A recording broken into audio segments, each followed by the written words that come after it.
welcome back to another show of Pre-Match Muti. Sorry, I'm getting so excited because Mossa's got a green screen, guys. He went to the shops and he bought himself a green screen. And the man who's reporting to you live from Stamford Bridge, he knows Lampard's in big trouble. So he's like, hey, I need to get there. I need to have a one-on-one with Lampard. And that's what Mossa's doing there. We've got the normal Wonga Denga, the Denganator. Today he thought he could just have a green screen when he saw Mossa's, but it doesn't work with the white wall. He's even wearing a white shirt. That's had to tell him he's going to be a floating head. Then we've got Matinho. He's in full spirits as he normally is. Thank you for joining us. And then obviously our financial guy, guys. You do know the beef between Sel and I the last couple of episodes. And tonight's only going to get hotter because both our teams are facing each other. But how's everyone doing this evening? All good, man. Yeah. All good. Tottenham drop points. All good. Yeah. Football's not been great. Mourinho's 1-0 leads don't work, man. 3 times. No, but I mean, in the last 6 games. Yeah, it's not been good. It's been a very, very sad and angry time in the league for Spurs fans. So it is what it is. I'm sure we'll get into it. Yeah, no, we're definitely going to get into it, guys. I don't know, the energy levels are a bit flat. Did you work? Everyone's back at work or something? What's going on here? I know Mossa's tired because he had to go to the shop to buy his green screen. Too many bad results, man. Like, it's been tough as a Chelsea fan over the past couple of weeks. So that's probably the reason why my spirits are a little bit lower than usual. Yeah, man. I mean, one win in 6 games that's hardly something to be excited about. But let's talk about the first game. That's the same with Spurs, man. Yeah, exactly. So good. In the same boat. But let's talk about... We can climb. That's so good. We're going to talk about the Burnley Man United results that happened the other night. Obviously, Settle, this is your team. We're going to touch on this briefly because we've got a lot more to talk about towards the latter part of the show. But the results, I actually predicted this. I said 1-0. I think you said 3-1. Wonga just said a 1-1 draw. And do you know it was a 1-0 at the end? You guys got away with the result there. Pogba, is he back? Do you say got away with the result? Yeah, you got the points. The points. Got away. Man United at the top. You have to watch what you say, sir. This guy makes it seem like, you got a handball goal or something like that. You know what I mean? Met your friends in the house. Your friend Ronnie Whelan. Tell everyone. You guys are Ronnie. Hey, Ronnie. You should ask him. Ronnie should ask him. Yeah, Ronnie, you should ask him, man. He's your family. The man's always partying. We never know where the guy is. Yeah. But back to the point, Selo. Yeah, no, but it was a professional, performance from the team. Never really tested David De Gea. It was just a simple performance. Harry Maguire deserved a goal. I've been complaining about the fact that he doesn't use his head in the opposing box, and when he does, they give a foul for I don't know what. I don't even know what that foul was for, because that was a clean header.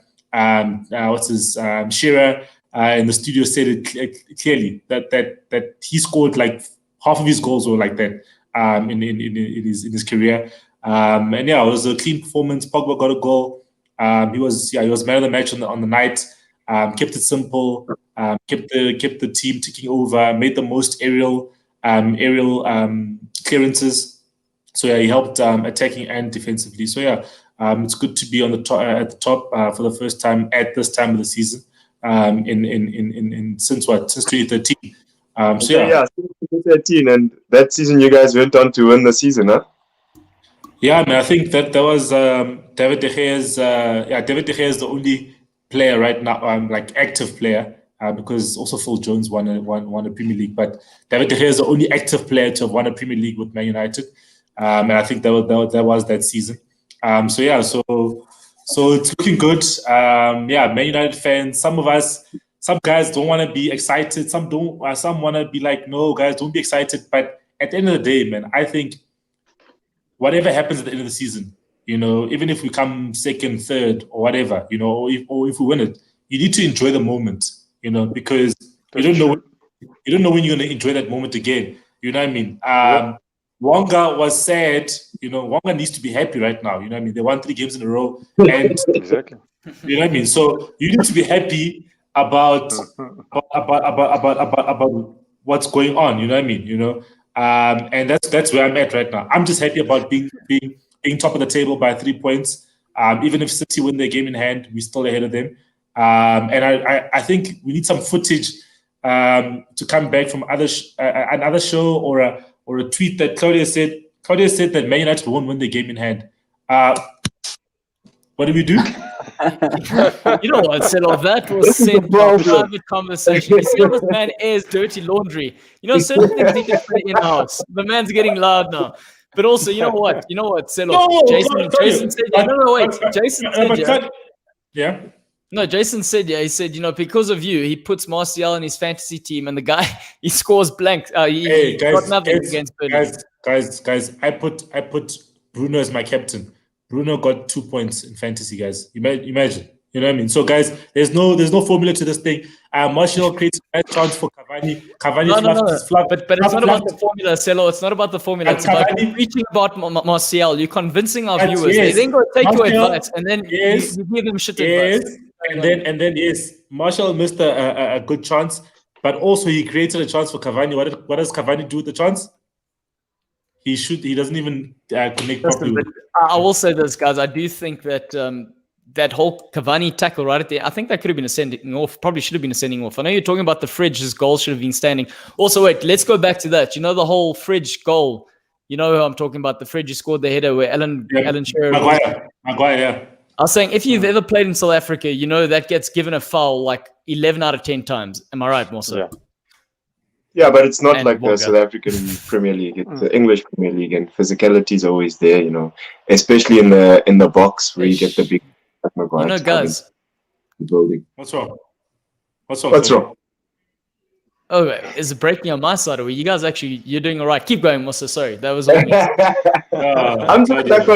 I'm stuck on one thing, man, where you say, there are a couple of Man United fans that don't want to get too overexcited. I haven't seen any of those Man United fans, man. Oh, Gary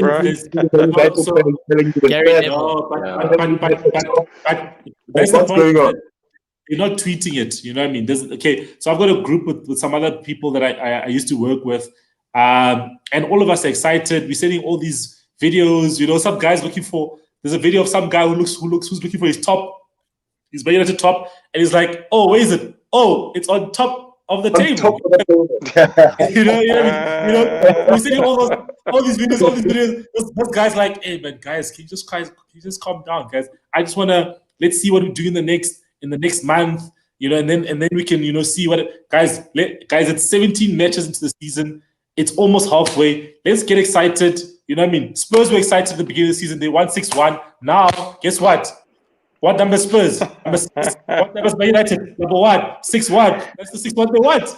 I want it, bro. I also want the 6-1. Oh my goodness, my man. You see what happens? When they're on top of the table. You guys thought it was bad when Liverpool fans were. United fans are a lot louder. That's case in point. I don't know. I mean, I think it's going to make it a longer year for sure. The longer you guys stay at the top, the tougher it's going to be this year. My goodness. What is that? Matt, you were saying something. What did you say? No, I was saying maybe we shouldn't necessarily tar all United fans with the same brush. Maybe it's just Celo. Maybe he's insufferable and No, man. I'm actually bearable, guys. I'm actually bearable, guys. I think this show gets me going, gets me excited. But Ronnie's right, man. Ronnie as well. I wanted to talk about the incidents of the game, but I suppose no one really cares about the Burnley United game. It's about the fact that United are on top, and that's it. So, but let's talk about the next topic that's probably going to be very exciting for everyone. No. But wait. Okay, sorry. Okay, cool. What did you want to say? Come back. That's true. Let's. No, I was saying that whole Luke Shaw yellow card whole situation. Okay, so you want to talk about the incident? Fine, we're going to talk about the incident. Because we're going to talk. It eats into our time talking about the big game, but it's fine. Let's talk about the incident. Yeah, for 4 or 5 minutes we can talk about because they looked at it for like the longest time ever, and also a challenge looks worse in slow motion. Right, so now they're making it slow motion, and then Luke Shaw's challenge looks like a red card now. It almost looks like a red card now, but it's actually not a red card. It's a yellow card. But then also, that was what I think you look at two phases of play before a goal, but that wasn't a goal. Why did they look at 2 phases of play before Cavani's challenge. They should have let it go. Yeah. This sounds like more Man United at the top, man. More Man United at the top. I've had enough of this. I've had enough of this. Man City, Brighton, guys. Man City, Brighton. Brighton, yes. Percy Tau. That's the one. This is the one we want to talk about. And why we want to talk about it is because it's the first time, I think, well, he's our 14th official representative from South Africa to be playing in the Premier League. Last player was Steven Gerrard in 27. And now, lads, we have a man. Gerrard. by the name Steven of Gerrard. I think you're No way. Right, man. The Steven shirts I'm wearing, Gerrard, Steven Gerrard, guys.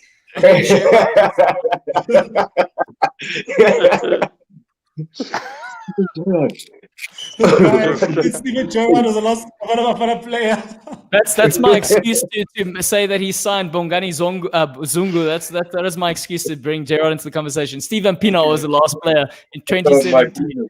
You guys are listening, eh? You guys are listening. Bonga, what did you think? Did you watch the game last night? What did you think about his performance?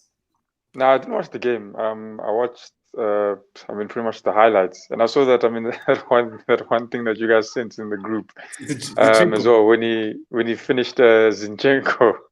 But yeah, he's I think for Brighton, I was happy when I see him come back, and also excited at the same time. Seeing one of our own that side. I think Brighton, also the way Brighton are playing as well. They play. I think you'd say positive football, and I think he suits that very well. So I'm excited to see what else he can do in the league. But I think for me, I think from what I saw, I think he had a fairly good game, and it was good for him to actually start even.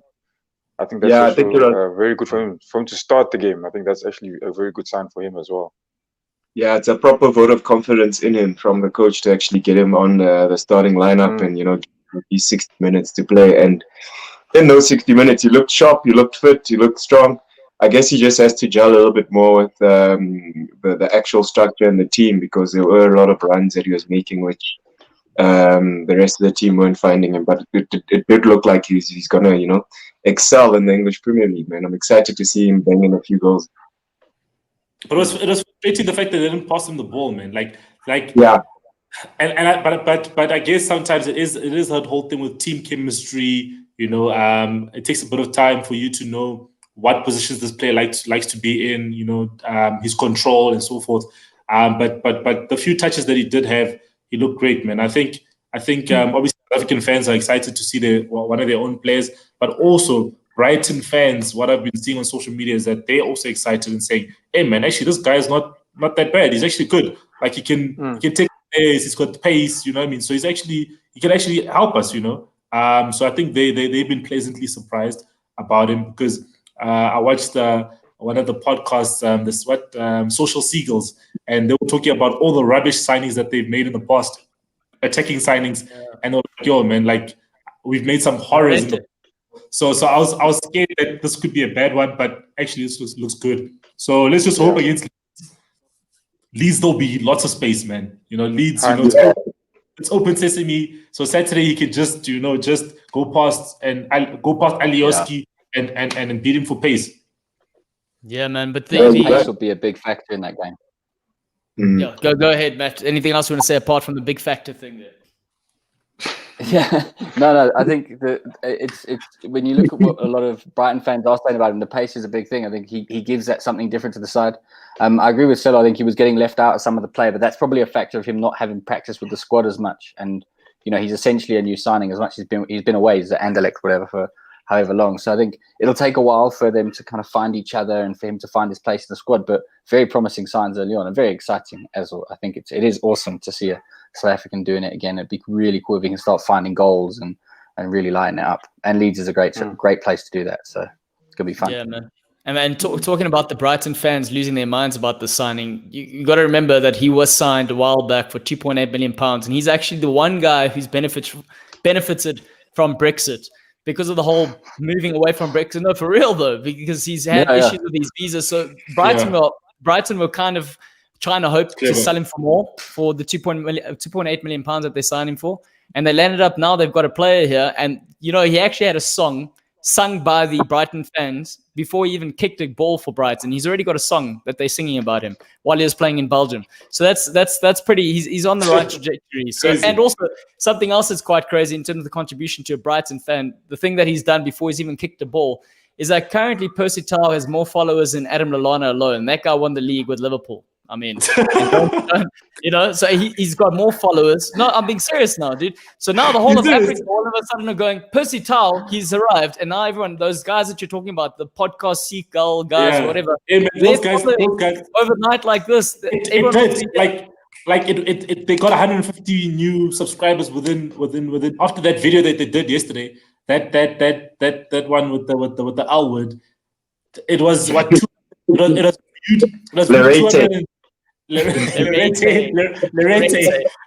was viewed 250,000 times since yesterday, which is ridiculous on Twitter. So yeah, so you know what? Even if they don't, even if they're not saved at the end and they get relegated, they just need to play Percy Tau from here or from here on. Guys, you see what happens when you stay to screen the whole day? You don't talk to anyone. Thank you. This is why we've got the show, so I can talk to people. But anyway, going back to Jason's points, is that City are going under the radar. They've conceded the least amount of goals. They have a game in hand at the moment, and I think they're 4 points behind with the game in hand. So what's quite interesting is that the Ruben Diaz signing, you spoke about it, Silos. How significant is that proving to be, having a man at the centre back taking charge there? Matt, do you think? Oh, sorry, Silo, you want to say something there? No. Go. No, I was going to say, Matt, what do you think in terms of Man City? I mean, Jason's saying, you know, they're the ones to win the league. Never mind Man United. Yeah, look, I think it's been a couple of people who've been on the show have said it. I think Ronnie also was banging that drum until United suddenly had a shout. Now he's going to pretend he never said it. And fair enough, you know. But I think you can never discount them. Look, Pep Guardiola knows what he's doing. They've got a solid squad of winners, and for all their weaknesses, they're still a very strong team. And I think we have maybe forgotten about, in the same way that to a certain extent we had for a while. This season's been so weird. For a while, at the beginning of the season when Van Dijk was first injured, we kind of partially written off Liverpool for a little while. We kind of ignored United for a while because I think the table itself, it gives a false kind of indication of how far apart things are. The points differences are really, really close. So City are definitely in there with a shot. And in the same way that even with all the challenges that Spurs and Chelsea have had, we're not that far off the pace either at the moment. You know, it's such a congested season that it'll only take we've said it last week, it'll take a good run of 5-6 games and a team can put themselves out front. So I think City are definitely in with a shout. I think it's impossible this season to sit here halfway through and say this is a team that's going to win it. And, you know, this stage last season, it was very clear that Liverpool were kind of making this their own. At this stage now, that's simply not the case. There's still there's still plenty of sides in there who have the squads and the position and the points already to make this theirs. And City definitely can't be discounted. Whether or not they will win it, I'm still kind of hopeful Spurs could pull it off. Why not? But you know, it's going to be a very interesting season, more than we've had for a few years, I think, which is really cool. Interesting season. Yeah, generally you take like a 12 or 13 match kind of run to actually break away from the rest and actually compete for top positions. Now it feels like, you know, you get 6 games on the trot, you're really up in the mix of things, and you really are like in contention for doing well. Or down in the mix, Mosa. Yeah, exactly. Which is like the dynamic of how tight it is there, that top half, you know, like a good run can actually put you up there. Yeah, you must be careful, Musa. If Wanga wins and you don't win, you're in the same points, man. You know what I mean? So it's tricky. That's all I'm hoping for. Even let's see during the December period, people will drop. If you notice, when Arsenal picked up points, all that Liverpool, Tottenham, Chelsea drop points every time Arsenal picked up those 9 points. So I'm good. You guys lose, carry on. I'll also try to make sure we do our thing. Get closer, close that gap. Next thing you know, I think you got to get better at learning how to give stick, because Mosa was having a go at you the whole time, and now his side's in the run. He's being so nice about this. But his team is above me. Wait until we overtake. Wait until. Wanga's right. You can't give stick until you overtake, guys. You can't be that. hey, man, hey, you know, Yeah. we don't, you know, you gotta, Doesn't mean I can give sticks to any of you guys at the moment, except for Wanga. Yeah. Sorry, Matt, you had something to say there. You just got drowned out a little bit. No. I was agreeing with Stella. Like it's a precarious position Wonga's in, because if he gives a load of stick and then Arsenal do an Arsenal and lose 3 on the spin, then they're back in a relegation battle. He's gonna have to come here shooting. Yeah, man. It's safe for all of us. Fulham are looking good. They're gonna catch up to Wanga, you know. Yeah, Fulham are looking good. I mean, Maybe after man, like let's next week, talk not about this week. last night. Next week. So yeah, I mean, I think this is the Spurs have had this problem for a while. I've been talking about it since probably the Crystal Palace game. We come out the second half and we're just a different side. They're not attacking the game. Schumidt's instructions from Mourinho just kind of try to see out these things. We've never been made for 1-0 wins. I think there were times early in the season that, like, I'm thinking about the City game in particular, where we defended a lead, but it was a 2-goal lead. And I think that's a big thing. There seems to be some psychological difference for Spurs between defending a 2-goal lead and defending a 1-goal lead. And we just don't cope well inviting that pressure on. It seems, I saw a tweet from I mean, I follow a lot of Spurs fans, obviously, and some guy was saying we're playing the same game every week. We're just changing the opposition. And it really does feel that way.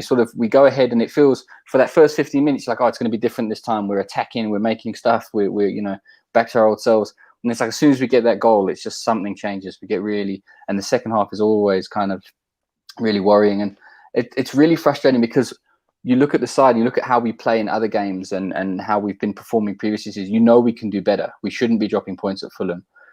Same way that we shouldn't have thrown the game away at West Ham. We should have held on and put more away against Newcastle. We should have seen the game off at Crystal Palace.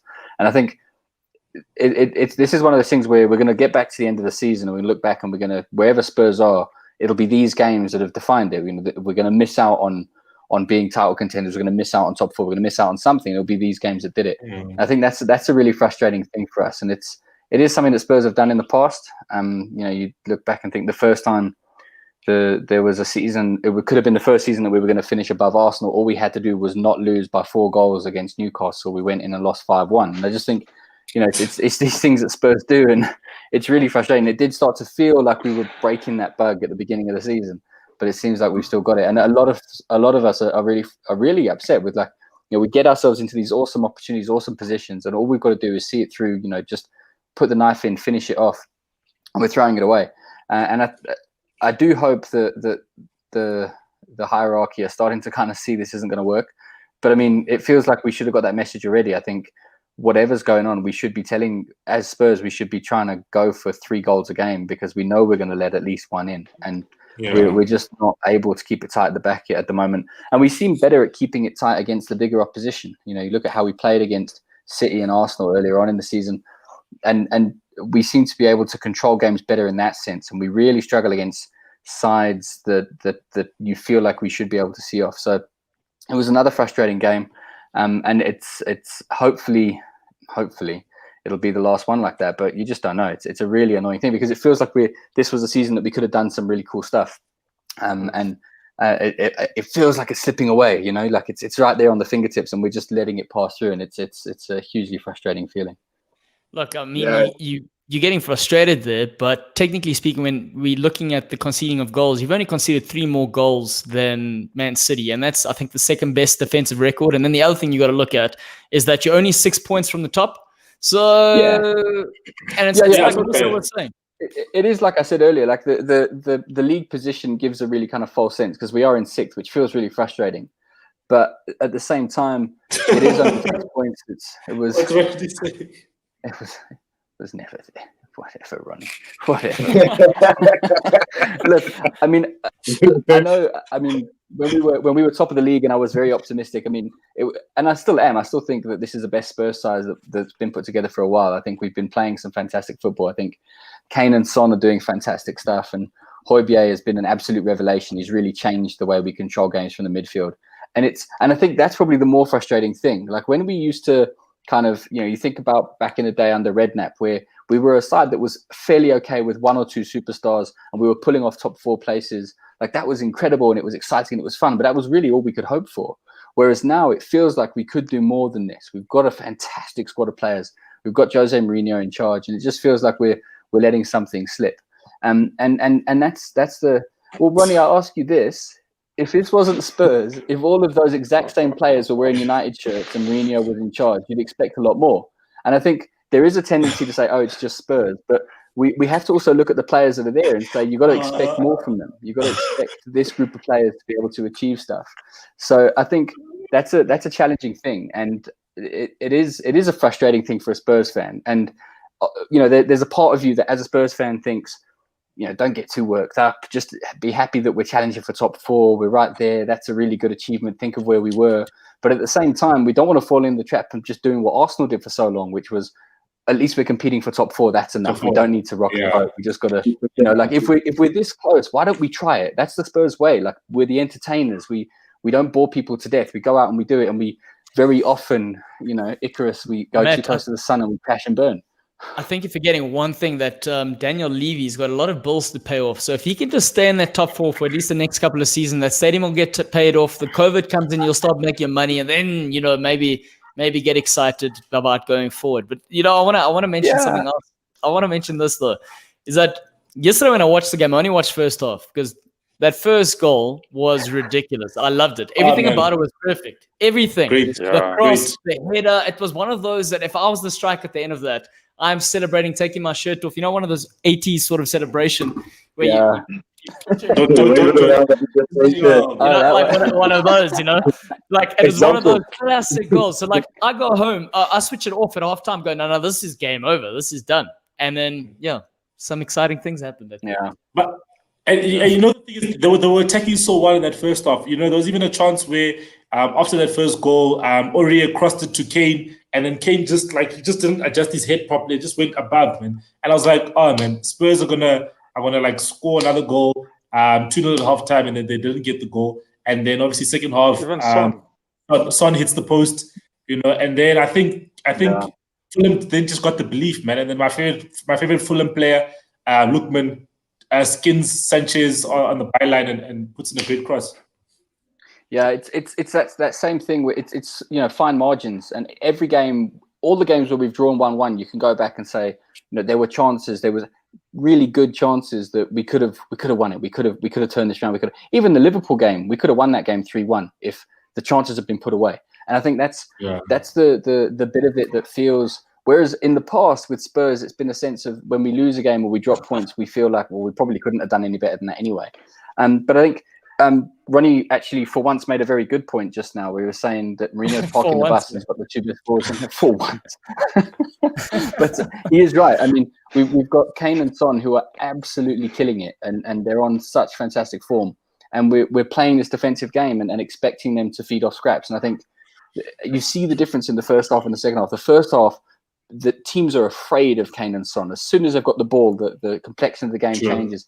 In the second half, they never seem to be anywhere. They're kind of anonymous and hidden from the play and just trying to make something happen. They feel like different players, and that's the frustrating part. That's the annoying bit, and it's a different feeling to what Nick gets with Newcastle, where Newcastle go out and they don't seem to try, or they don't have a clear game plan. They're just kind of accepting they roll over as soon as they get there.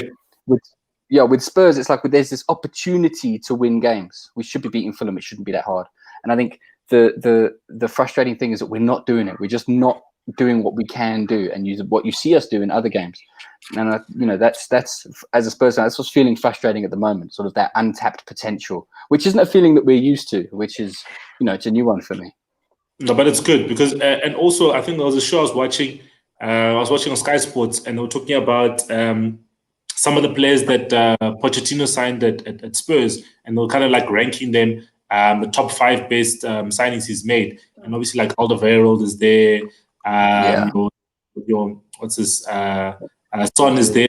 Son was number 1, and Son, Alderweireld, and Sissoko were all signed in the same season, I think it was. And all these guys are like flourishing now under obviously Jose Mourinho.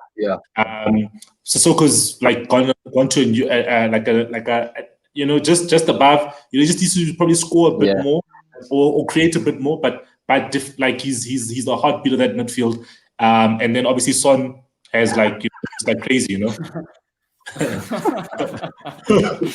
Scotty is starting. You see, he's got that wooden spoon out. Matt, I don't know if you watched the last episode, but this was quite a contentious. You know, would you take? Let's move on. Let's move on, guys. Let's move on, guys. Because He's a decent point player. facial, But, I mean, Guys, he wouldn't even be my first choice if I was going to swap for someone from United. You know, Harry Kane has been top 3 best players in the Premier League this season, guys. Let's move on. Yeah. I want to say this though. So Pochettino was. I think Scott is doing that to me. So 2003 days at Tottenham, 0 trophies. 12 days at PSG, he's already got his first trophy. Living the life, you know. He hasn't even had to lift a finger, and he's already got something in the cabinet. Huh? Hey, Matt? Yeah, that was. I mean, look, every Spurs fan loves Poch. He did so much, and he made us fun to watch again, and you know, it was a fantastic period under him. It was in so many ways. I feel it feels bad for him that he didn't get a trophy while he was with us, because he really deserved it as a manager. And especially you look at the managers who managed to win cups with us in the past. It's like, how did Poch not get one? Harry Houdini got it. So I'm happy for him. Yeah, exactly. So it's, you know, I'm really happy for him. I really want it to work out for him. I'm so glad he went to PSG and not to somewhere else in England, because that would just be too much. It would be if he'd gone to United and we had to see him, you know, play against him. I think that would be a horrible experience. So I'm really happy for him. I hope it works out. And I think it could end up being great for a player like Ali as well, if he gets to go there to PSG and play under Poch again, where he flourished. He flourished under Poch when Poch was still at Spurs, and I think that could be a fantastic move. And again, it would be really good for all concerned. So, you know, happy for him, and you know, wish him every success. I hope he wins a load more over there and kind of just does all the things, because he deserves it. He's a fantastic manager. But you're saying all these things about Mourinho, but technically, if this was a regular season, you're 6 points off the top. You've already in a final. You've got your place in the final spot, even though it's a League Cup. And also, what kind of manager draws the game 1-1 to a Fulham who's fighting for relegation and turns the whole conversation into being like, yeah, well, you know, Scott Parker was guilty for playing his best players. That's why he got the result. How do you change the narrative and make the guy feel so bad for playing his best players? That's so ridiculous, guys. You know what you're getting with Mourinho. That it's not like it's a surprise. He's been doing this for 20 years, and that's exactly the way he is. So it's. I mean, and it's true what you said. In any other season, we'd probably be, you know, happy as Alan. Like, it's, you know, we've got a cup final coming up. We're doing it right in the FA Cup. We're the league. We're only 6 points off. Most of the time, we'd be doing great, but we're kind of victims of our own early success. We had such a good run at the beginning of the season that we reevaluated what we thought we could do. And at the beginning of the season, I wasn't confident, and I think that's a massive factor in. We showed against City, and we showed against United, and we showed against Arsenal that we're capable of competing right at the top level in the league. Yeah. And to not be achieving that now, that's where the criticism comes from, not from some kind of entitled sense of this is where Spurs should be, because we know what we are, we're Spurs.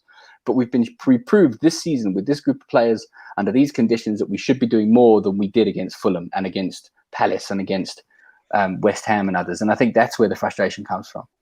Look, guys, I know you're dismissing what I was saying about Mourinho, but I do want to point out this fact that, technically speaking... Marcus should chill for a second there. Yeah, relax. Also, you can tell him what you want to say. No, but I agree with Marcus. That last statement is so true. You know, he should stop playing his adopted son, man. Save the comments for the Chelsea section. We are getting there, man. Come on now. Jeez. It's Marcus's first show, guys. He has to get out everything that he's been thinking about, guys. Oh, man. But I wanted to come back to this last point about the whole Mourinho sort of conversation about the Scott Parker playing his best players. I mean, we spoke about the game getting postponed on the last episode against Aston Villa. That game gets postponed. This game suddenly gets lined up as a quick replacement. So you've been preparing your team for a week and a half to play a certain side. All of a sudden like that, you've got to play Fulham. Fulham haven't played in the last 16 days. So they've had a good sort of rest. And that game was postponed against a Spurs team that had prepared for that game because they had one or two. Mourinho was claiming that their COVID scenario wasn't as serious as what it was. So that's also something he was kind of insinuating through the conversation or the dialogue. But as a manager, when you're seeing the likes of we mentioned this, or Man City getting a game postponed, here Mourinho's going, shit, I get to play a weekend Fulham side. Oh, no, wait, game's cancelled. I get to play an Aston Villa weekend side. Oh, no, wait, the game's cancelled. Oh, no, I'm not going to play the strongest side again.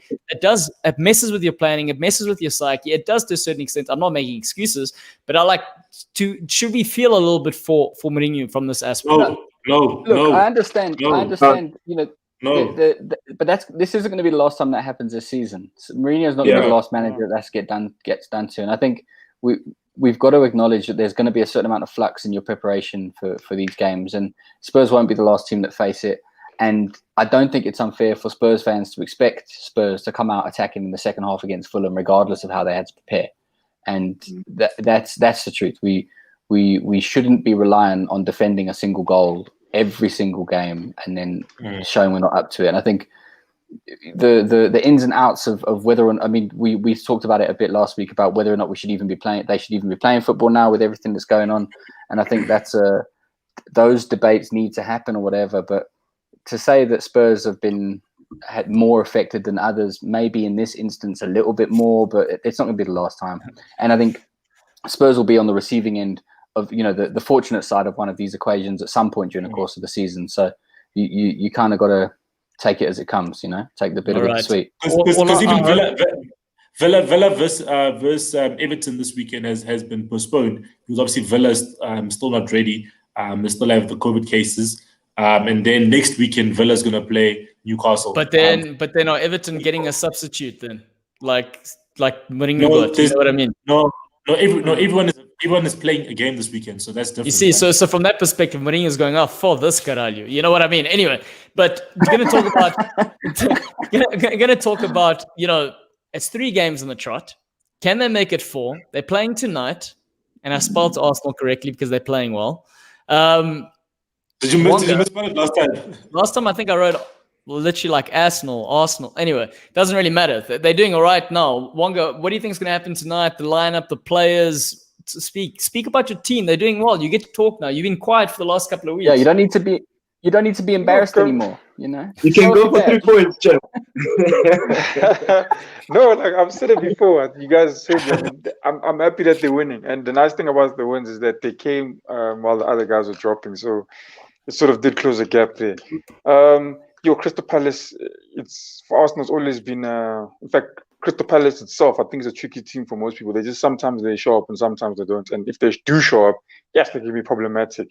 They've got some talent. But I think it'll be, they've got a lot of good players in that team. And I think, but I mean, looking at Arsenal, I know Smith Rowe, obviously, I mean, he's still a young player. I can't be relying on him to do everything. But those ones, Saka, Smith Rowe, Martinelli, I think if we could play those ones again, I think then again we stand. I think we do stand a good chance of causing problems with Crystal Palace, and they'll probably be fully aware of that. Benteke, I've not really rated him as a player. If he starts, he's been hot this season. I fear much. Yeah, it's been hot, but I mean, some games. Rob holding is lightweight if Benteke is playing, man. You know? Yeah. But there are 2 positives though, Wonga. Gabriel's in contention, Partey's in contention tonight. So those are 2 big pluses for Arsenal. Yeah, and I hope he's. Trying to call me now. Jeez. Anyway, I hope he's. They're watching Martinelli closely there because these injuries are just popping left, right, and center, and it's starting to worry me. I mean, let the guy heal. even Partey as well. What's this guy saying? that former background that you say, the Uzil was watching everything you were saying, and he was sabotaging the Arsenal side. He's got pretty good. He's close to going back. Things will go back to normal. Little voodoo doll. Yeah, I just moved places for today. But look, I'm positive about the game. We need to have that winning streak. We need to sort of. I mean, you can't take away the losing streaks that we had, but we have to now We have to now match it up with the winning streak. We have to get back, and like you see now, teams like when Tottenham loses, we need to sort of pounce on that. If Chelsea loses, we need to pounce on those things. We need to climb. We need to climb.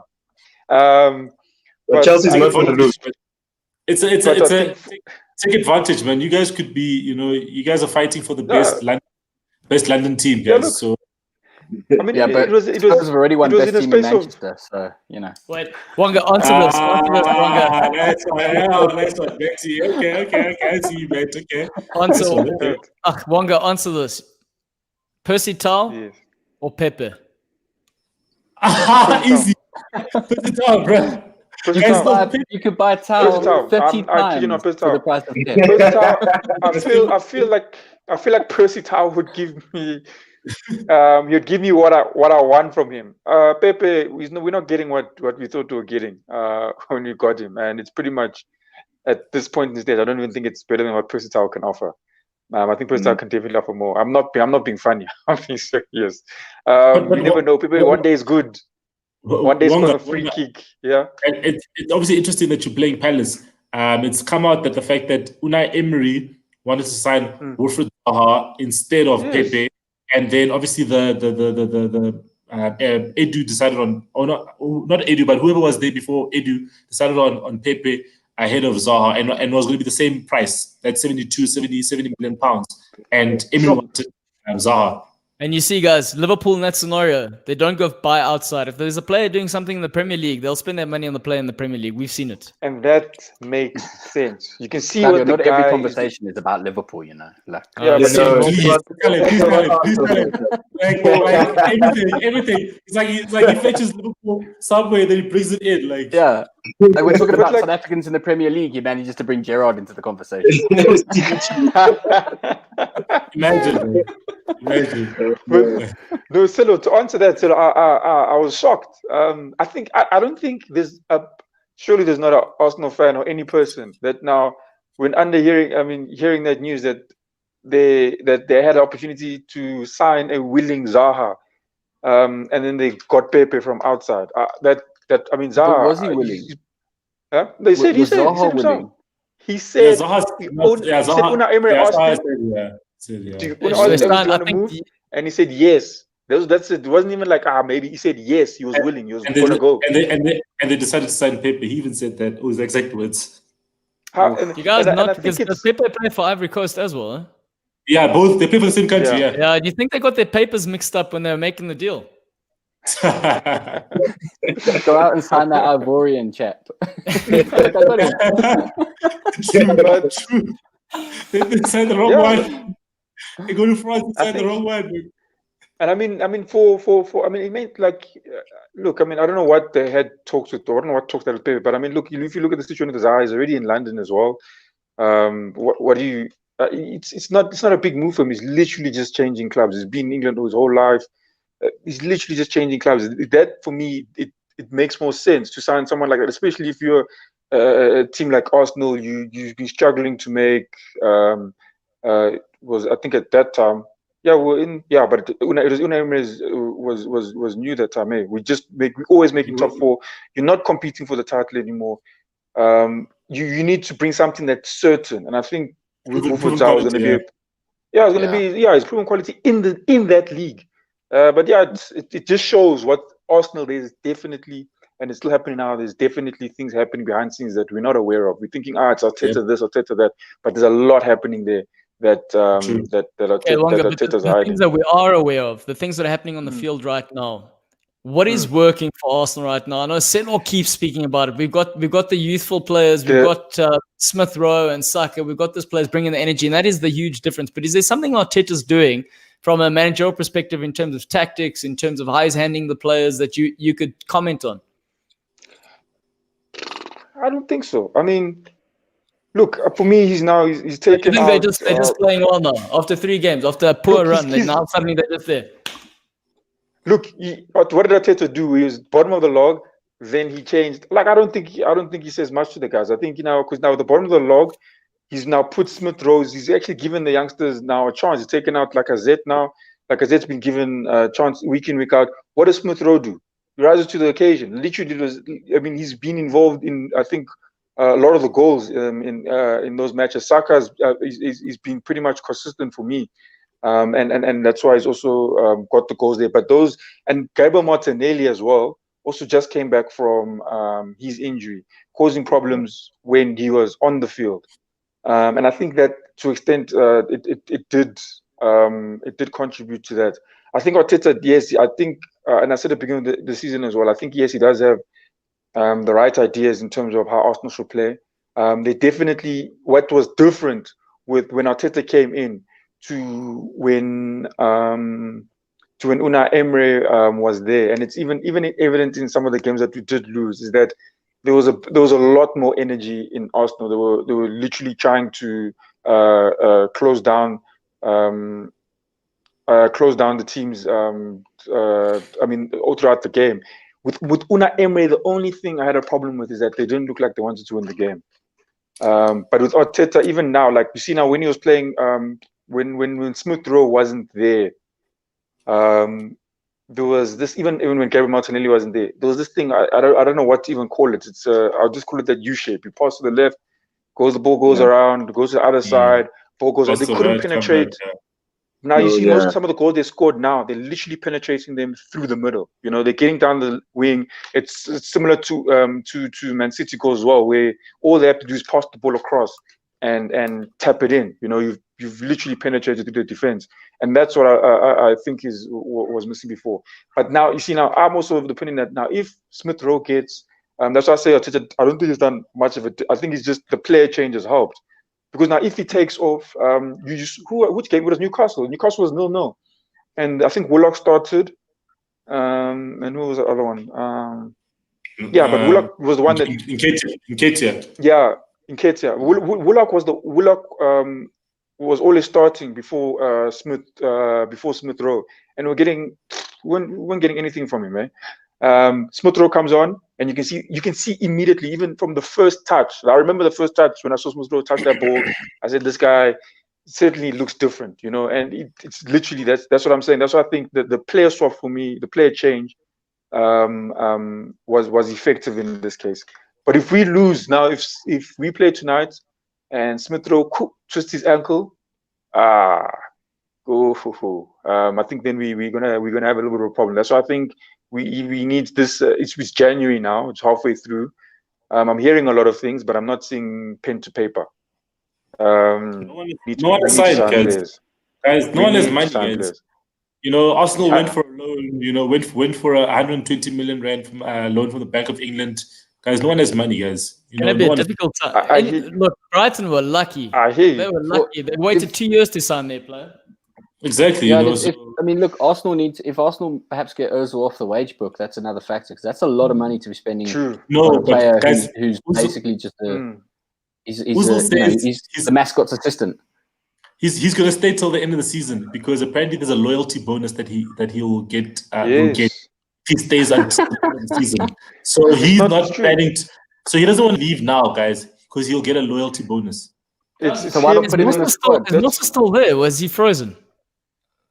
I think I'm here. I don't know if I'm frozen. You're frozen. Your face is frozen. Your face. Like, how are you keeping that face for so long? Gotta keep a straight face. Such a nice place to be frozen on, you know. But even that also situation, Eselo, I think people are. That's what there was. These I forgot this guy's name, but the Sky Sports they were talking about it, and the one guy suggested, he said the Uzo situation he thinks is just. It's right now. It's purely about money. They've got all those loyalty bonuses, and I don't think it's only him who benefits from the loyalty bonuses. I think it's also the guys, you know, his agent and I don't know whoever else is a part of that entourage that benefit from them. So I think I think that he was saying that he thinks that it's literally all about money, and it's also now. And while they're waiting for that loyalty bonus, Arsenal still has to pay that 300 every single week. I prefer paying that monthly, but every week they have to do that. So yeah, it is. Tracks I think right now from the whole process of the game and how Arsenal are playing, and I think it ties their hands in the transfer market, because you know you look at who they would want to sign, and having that much money going out on wages every week. they can't afford to bring in somebody else, on that level. So it does hamper what they want to do. I mean, like all clubs, I don't think Spurs ever signed anyone either, and I don't really expect them to do massive things in the market. I think it's a very difficult time. I think clubs, what we're looking for now is managers who can take what they've got and make them bigger than the sums of their parts, and that's where I think Arteta struggles. Let's talk about Liverpool again. Let's talk about Liverpool. Where Arteta Because I want to say that's exactly. This is a Liverpool show after all. Why do you think I'm on this side of the screen, man? But look, I think the issue for me is that Arteta doesn't make the side better than they are on paper. Like, he just puts out a team and then they do what they do. You look at people like Klopp, even to obviously Pep and that, but even to a certain extent, like Mourinho and Lampard, they encourage more out of their players. You look at the progress Mount has made this season. You look at the new dynamic in Sissoko at Spurs, and you just don't see the same from Arteta. He doesn't seem, other than to a certain extent, he kind of got lucky with the youth players. These were decent guys who hadn't been given a chance, who he's just put in the side and are performing. And maybe there's other things going on behind the scenes that we don't see. But what my sense is that Arteta isn't the coach who's taken this like group of players and sewn them together into some greater unit and they're suddenly performing stuff. He's lucked into a group of players who are in a spot of form, who are doing well. And when that ends, he'll be exactly where he was, towards the end of November, where he's got no ideas. He doesn't know what to do. The side wanders out already defeated. And I think that's a big factor with Arteta. You don't see a kind of a holistic plan or some kind of push towards a certain way of doing things that hints at progress, which even with Lampard's challenges and the kind of the bad run he's in at the moment, you do see an idea of what he wants to do with his side. And I think that's a big telling factor. I think for me, look, they say Arteta got lucky, but I mean, look, beginning of the season, Saka, if you look at Saka now, Saka started on the left. He was starting on the left back. Started left back. Arteta moved him to left, and he did it very quickly. Arteta, he moved him from the left back. Few games in, I don't think it was more than 2 games. He moved him down to the left mid, and then afterwards he tried him on the left wing. And then now also tried him on the right wing against Chelsea. And against Chelsea, on the right wing, he was. Musa remembers this. It was very dangerous. Musa can ask that even. But you see, so that's why I say, look, I do see it. That look, I think I would disagree with that. It seems that like I do see he's trying to do something, but then with that we're seeing Saka rise, doing well. But then Aubameyang, the guy who was scoring all our goals, who kept us, I think, in the seasons that the 2 seasons that he was here, who kept us up, he's not scoring. And you can see he's not scoring now. And where did Arsenal end up? And Arsenal ended up close to relegation. And so I think he's still trying to find a combination there. And yes, I really do think he got lucky with the youngsters.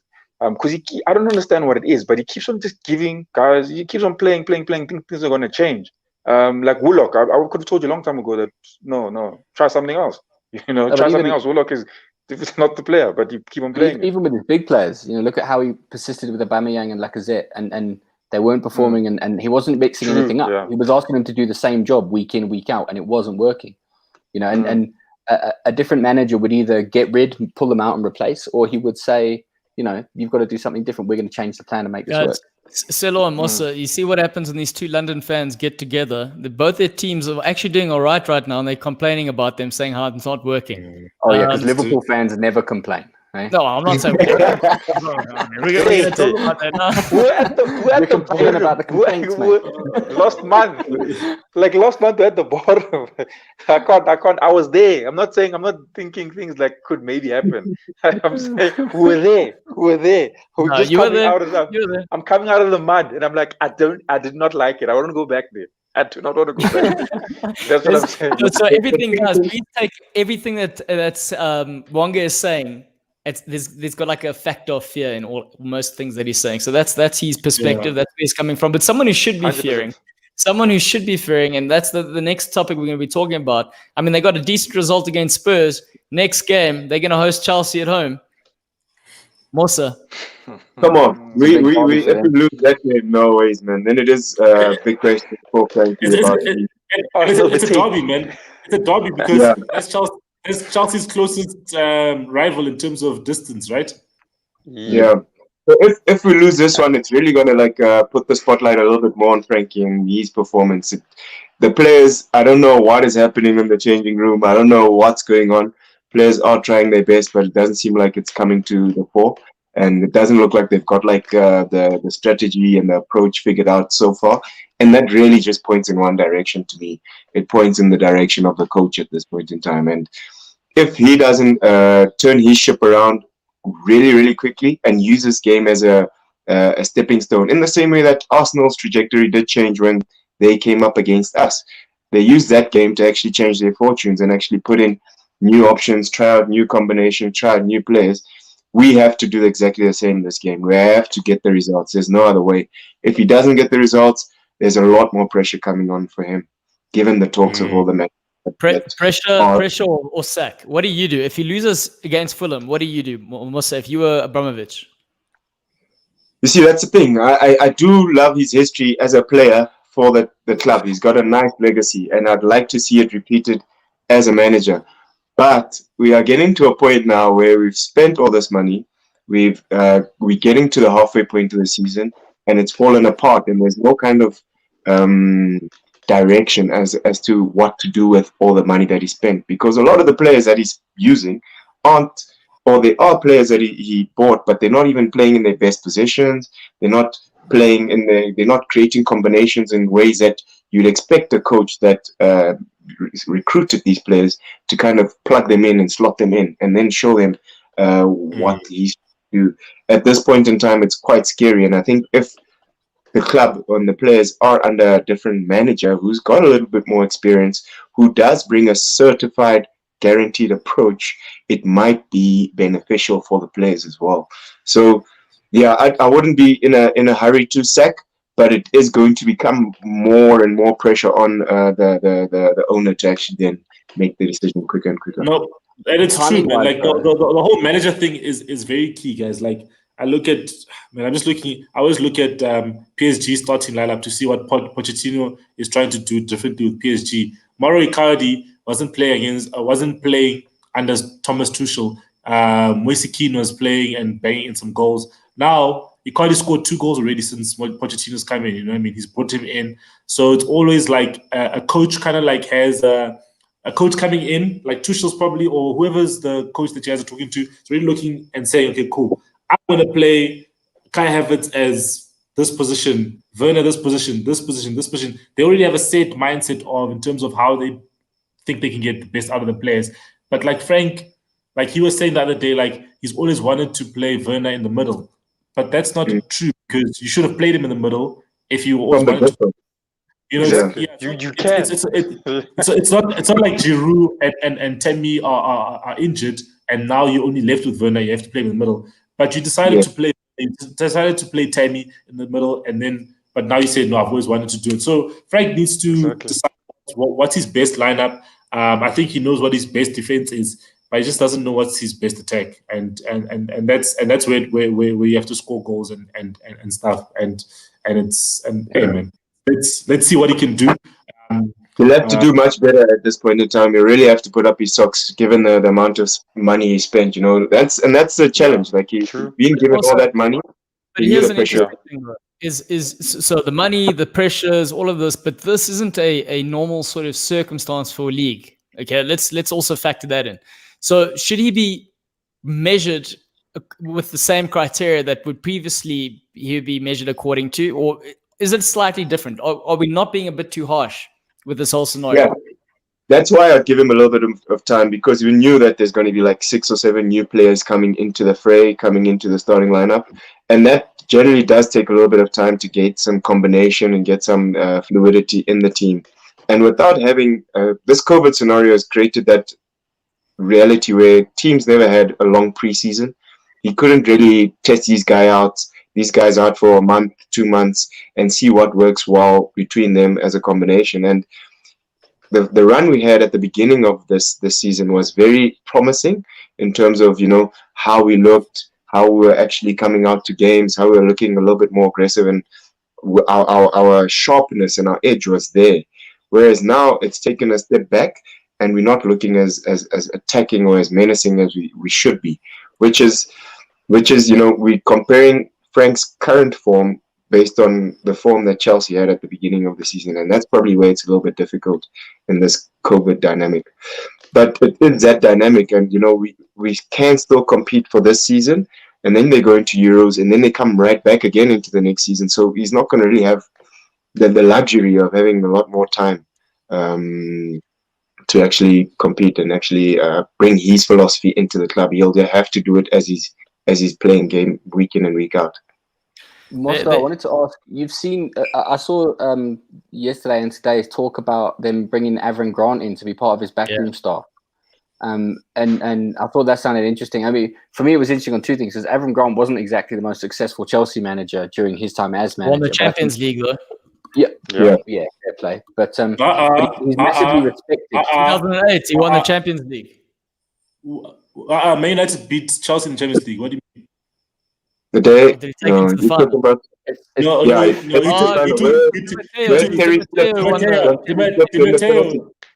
Di Matteo won the Champions League. He took them to the final, bro. Come on, relax, bro.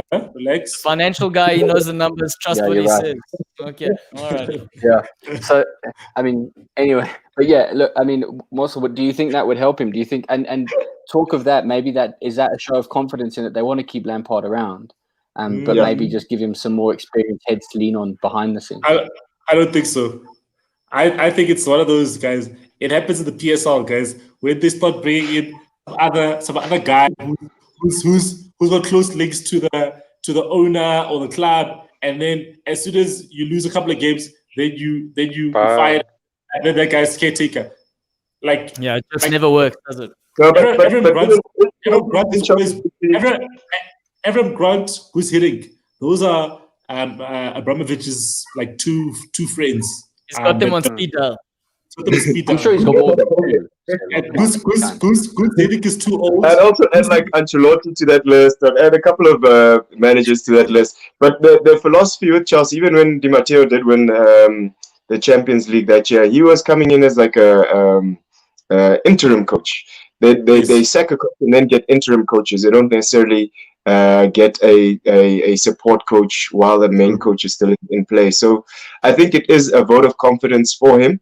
But it also is like a telling factor that they have to get a little bit more experience in that managing staff, because at the moment it seems as if we're not really sure what the idea and the philosophy is for Chelsea.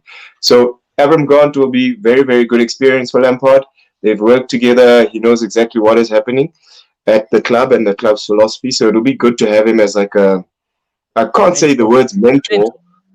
Yeah. In a sense, like a mentor, but he'll be dictating the terms, and he'll be the guy that's at the helm of the club. Lampard is still going to be. I'm Lampard. If I'm Lampard, I take that. I know Celo. I know in history will not say that's a good sort of scenario, because we know what happens. I mean, Roy Evans and Gerard Houllier at Liverpool, we know what happened there. And like you said, the PSL has a long list of Liverpool again. But alrighty. Going back to that, like when I'm thinking, if I'm Lampard, I say, yeah, sure, bring this guy in, bring him in, let him be in the forefront, let him do the thing. If it does fuck up somewhat and doesn't work out, I start learning from the mistakes, because the problem that Lampard has right now, we know he's spoiled for choice. He opens up his wardrobe and he's just got so many shirts to choose from. He thinks, hey, I've got a shirt for the beach, I've got the shirt for freaking winter, I've got a shirt, whatever. If he only had one shirt, he'd have to wear it the whole season. And unfortunately, he doesn't know which season he's in right now. That's the problem there. Hey, Max, this guy's had allergies, eh? Did you get that?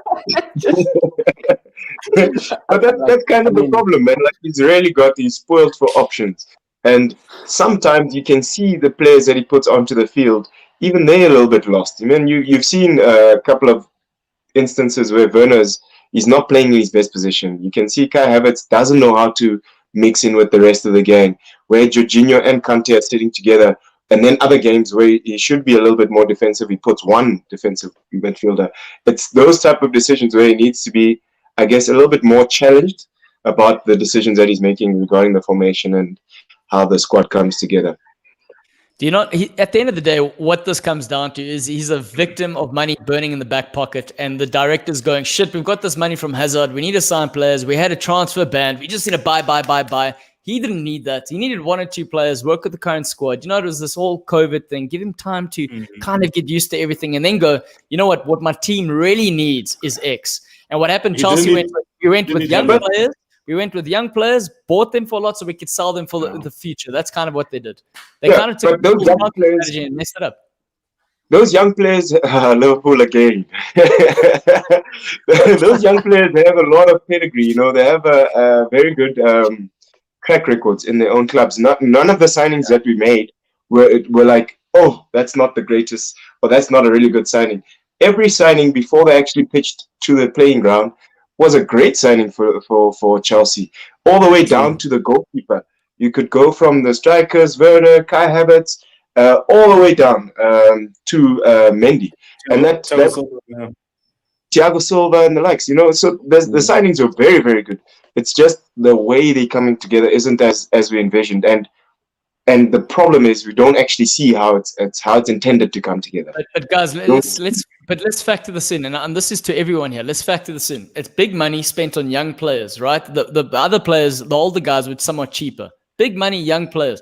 You need an experienced manager to kind of mold that squad, get the sort of empathy and the team building going. This is a young manager who's also learning his way, and the young guys are coming in here with a lot of pressure, a lot of expectation, and they're looking to the manager, and the manager's also going, oh no, I'm also learning. And then they're like, oh, what do I do? So this is what's happening. It's too much at the same time. That's the problem. We can't, because if I was thinking about it now when we were talking about it, is that they signed 7 people, but they signed 6 players that are currently with the team, and they're trying to put in those 6 players into the starting lineup. How do you fit in 6? How do you fit in 6 new players into a team that came fourth? 6 is too much. You should be putting in 3 or 4. You know what I mean? Cool, keeper, non-negotiable, left back, non-negotiable, and then like ZH has been a good addition. And then you can decide if the other one is a defender or a striker. You know what I mean? Okay, cool. Maybe the defender because you conceded a lot of goals last season. You know, there's a 4 players, you know? But then you decide to sign Havertz because apparently Havertz is a generational talent and everyone wants him. And if you don't sign him now, Bayern Munich will sign him the following season, and you think you'll miss out on him. And it's a COVID discount apparently. And that's it. Havertz was the luxury, guys. Havertz was a big luxury, you know. So then they don't need to play him every week. They should be looking for a system, ease him in, you know, like kind of like you said, playing 6 new players in the seed every week. And I think we spoke about it before, where I said like the challenge that Lampard has is that he's building a new system and he's introducing new players. He's doing 2 things at the same time, which is really difficult. He's in an unenviable position in that sense because it's really going to be difficult for him to win, because if they do bring in Grant and then they end up having a good season, a lot of people are going to be like, sheesh, Avram Grant really saved your ass there, Frank. Well done. You know, he told you what shirt to wear. You're walking in there with Hawaiian shirts and he's like, bloody hell, man, put on a proper jacket. You see, the analogy works, guys. It works. but it's true. Like, and then if they have a terrible season, then they're going to be like, sheesh, you know, like he obviously wasn't up for it. He needs to go back to Derby and learn his trade. So it's a really difficult one for Lampard, and I think he's gonna. It is going to be interesting to see whether he can pull it together and whether some of these players that they've brought in on big money are going to be worth it, because Chelsea have a history of holding on to players that don't work out. I mean, I saw just today Lucas Piazon finally got sold. He's been at Chelsea for 10 years. I think he 10 made years. How many appearances? 1 Premier League start. And he's gone to Portugal. So, yeah, I mean, that could be poor old Kai Havertz. 10 years from now, we'll be like, do you remember that guy? And he'll waddle on with, you know, hat, walking stick, playing for some in a Hawaiian shirt.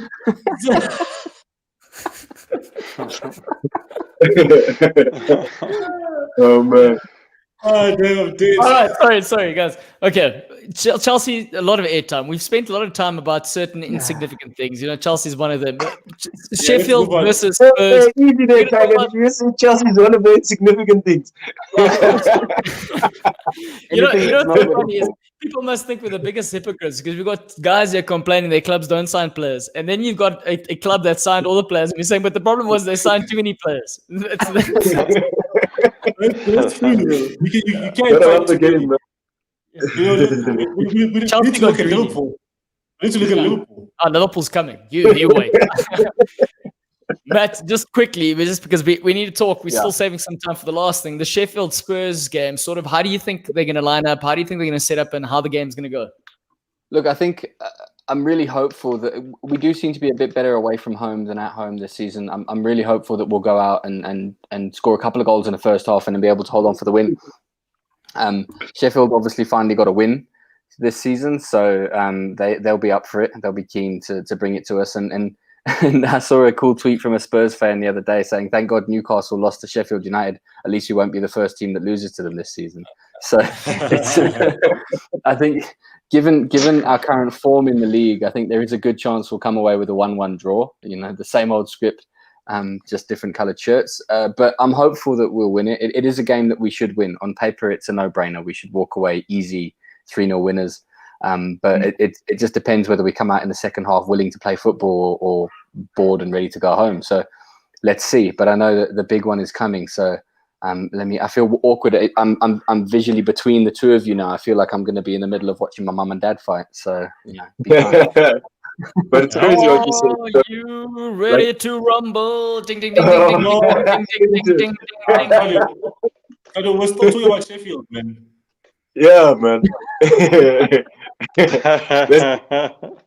Liverpool United doesn't really matter, man. yeah, it's not that big a deal. As you were. No, but I think Spurs need to score those 2 goals to prove to everyone that they can score 2 goals. Like, we don't count Leeds because Leeds is open sesame at the back. You know what I mean? Yeah.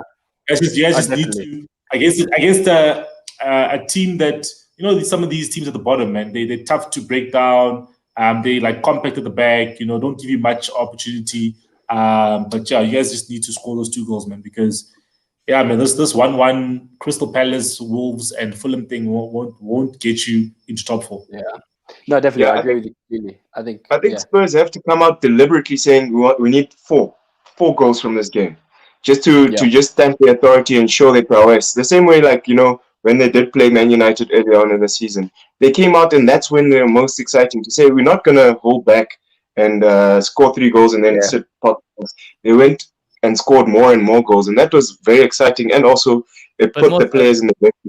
To be fair, in that scenario, they were trying to hold back. I think Man United just made it that easy for them to score more on that day. No offense. I mean, they took the lot out, but I'm talking about that particular day. I don't think it was the case of them going out. I think, yeah. Look, I think the problem is that he scored 3 goals and then against West Ham, and then West Ham scored 3 goals in 15 minutes, and Jose was like, no, I can't do this. I can't have this 3 goals. I can't do this. You know what I mean? So I just need to one and then hold back and then start working. Guys, Spurs they're in the Mourinho sort of dilemma. Whereas Mourinho goes, he's still got that sort of old school mentality where he's like, I've got hard players, or he had hard players, and he's like, my players, they're going to die for me, and they're going to fight for 1-0 because they're fighters.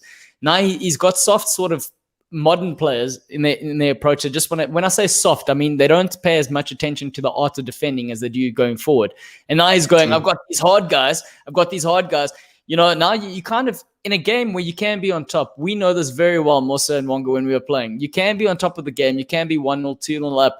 But as soon as you start relying on those sort of goals, momentum changes very quickly. And that's kind of the sort of pattern that Spurs are finding themselves in. And they don't have the hard balls right now, or the big balls rather, to actually just grind it out, because they're like, fuck, you know, I'm an attacking player. Someone else will do the defensive duty.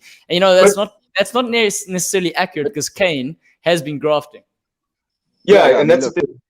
Even if you look at Sissoko and Holbjerg, they actually hard lads. Those boys are they're probably like very one of the hardest or two of the hardest centre mids in the game. You know, so he's kind of like beefing up that approach. It's just they just park the bus too many times. You know, they gotta go forward, man. Yeah. And Sheffield United is a team which is there for the taking. You really have to go and expect how many goals you can get. The games that we've been our most attractive, the passages of play that we've been our most kind of unstoppable are when we're on the front foot. You know, you look at us against United, which is, you know, it's an unfair example because United had a very off day, but we did really put the boot in. We really showed what we can do. Against Leeds the other day, when we just decide we're going to go out and score goals, that's when Spurs are at their absolute best. It's devastating. It is in a very big way. It's unstoppable, and I think that's what we should be taking into these games, where we say, even if we're going to park the bus at some point in the game, if we're going to park the bus for the last 20 minutes, not for the last 75.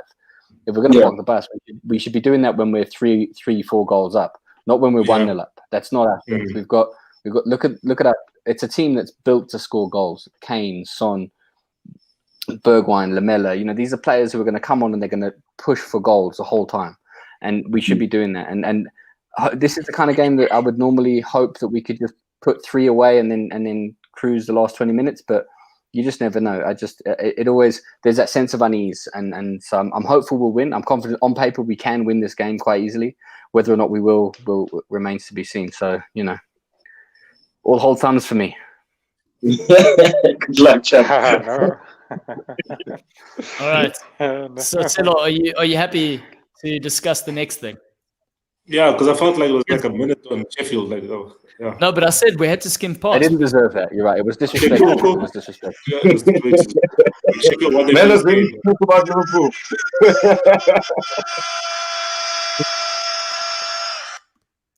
What's that? Like, what the heck? He's even putting sound effects into this game. Wow, man. I was trying. You know He's going to pull up one of those little honky things just now. Guys, you know what? I thought Stella would have been more excited because it's about time his team are actually doing all right. So this game actually means something. But he's trying to play this off cool, like he's got this in the bag. Yeah? No, man. You guys picking that up? Are you picking that up? I think the most important thing as well is that, you know, as a Man United fan, I'm excited about being at the top of the table and everything, you know. But also, we still need to be, you know, relaxed and respectful when it comes to our next match. You know what I mean? We cannot say, oh, we're top of the league, we're just going to beat every single team that we play now. You know what I mean? We need to still say, guys, please do not tell me you're buying the shit that he's saying right now. If we're looking on paper, if we are looking on paper right now, you guys are proud to take Liverpool. This is your week. You were 6 points clear. Liverpool haven't lost 70 matches. I can't believe this. Longer, you've been quiet. So are you listening to the shit that he's saying? Liverpool defensive issues. We don't even know we're going to play at centre back. He's still not fit. I love you know how they're going to play. He's playing it safe. I can see Silas playing it safe. Liverpool is definitely. Look, you guys can have us. We're defensively suspect. You should No. Okay, guys. I'm being honest. I'm being serious though. Like, let's look at it now. If there's ever a time for United, 3 points clear to go to Anfield, and by the way, Anfield have even put up a banner for Rashford. When does that ever happen? They put up a banner for Rashford saying, "Dude, well done on you." This is the best time to play Liverpool. You know, in terms of us in the last 2 seasons, it's the best time to play Liverpool. We're on top of the league. And Liverpool have some defensive issues in terms of players being fit. Obviously, Matip, Gomez, and Van Dijk are not available. So I think, yes, it is an opportunity. And Liverpool haven't been scoring freely in the Premier League of late, which is obviously a plus for Man United. But again, you know what I mean? You know, as Claudio always reminds us on the show, guys, Jurgen Klopp likes to be the underdog, and that whole thing of being the person who's you know, almost like punching above his weight type of thing, you know. And this is the perfect time. They played on Friday. They play on a Sunday now. It's 8 days between the 2 games.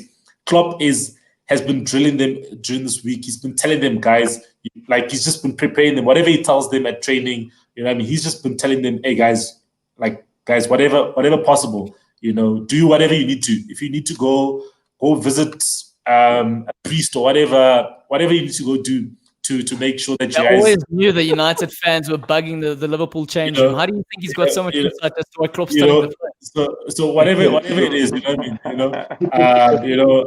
If even if they could miraculously get Diego Jota back, they would do that. You know what I mean?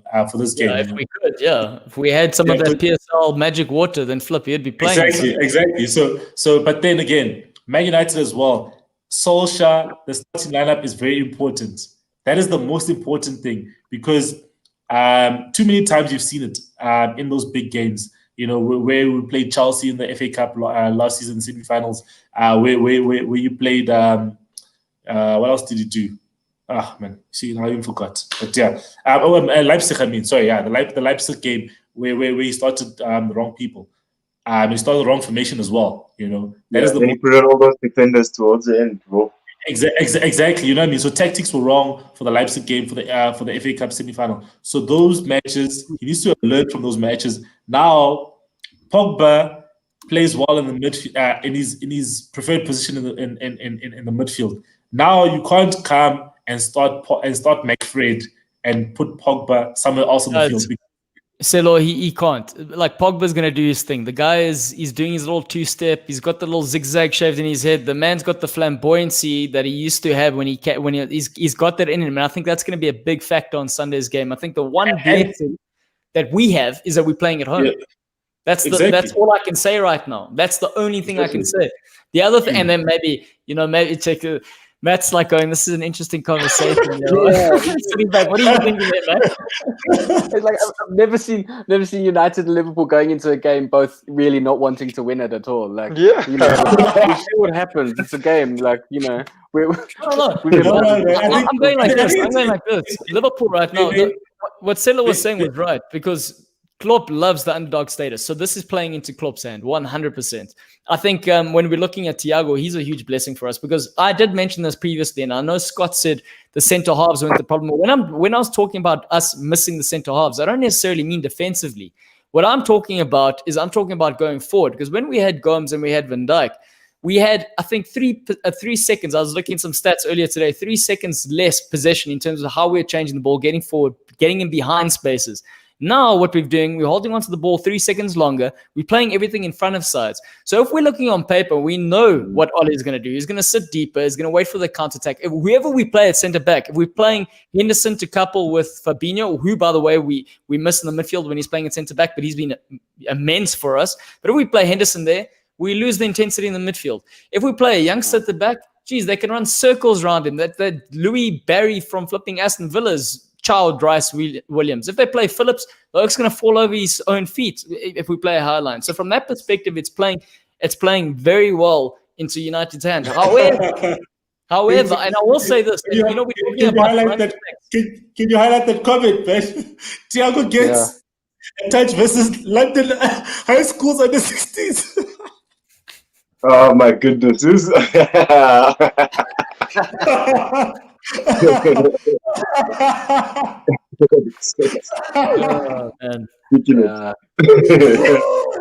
I just saw the comment. It just killed me. No. So what I'm saying is, like, one thing when we're talking about Liverpool going forward, one of the things that has been startling is that I know I stand up and I defend Firmino week in, week out, but between Salah and Firmino, their goal to I know you. What are you laughing at there, Matt? Why are you laughing? Well, it's just like you didn't last week when Liverpool struggled and you were like, they should have brought Bobby off. Like, like after he finally scores a couple of goals and you were like, he's turning on him. I'm not turning on him. I'm highlighting the fact that when we're looking at the 3 players now, because we're not playing the ball in behind as much, the only player out of the 3, technically from a statistical perspective, who's been consistent is Mane in terms of his goal threat, in terms of going forward. The other 2 have dropped off considerably.